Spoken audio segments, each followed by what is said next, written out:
మాత్రం నాకెవరిని సహాయం అడిగే అలవాట్లేదు. ఇదిగోండి అయ్యా. నువ్వే అది ఎలాగైనా పూర్తి చేయాలి. ఏంటి సార్, మీరు ప్రశాంతంగా నిద్రపోండి, నేను చూసుకుంటాను. Thank you.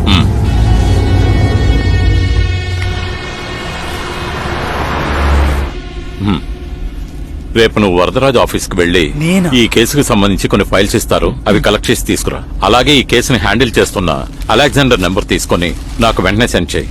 ఏంట్రా అలా చూస్తున్నావు? అది కాదు సార్, ఇప్పటి వరకు మీరు ఎవరి ముందు తలదించుకున్నట్టు నేను చూడలేదు.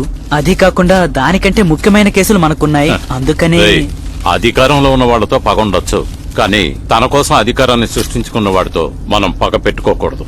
ఆయనేమి ఈ కేసుని వాదాడమని అడుక్కోవడానికి రాలేదు, నువ్వే వాదాడాలని చెప్పి వెళ్లారు. నేను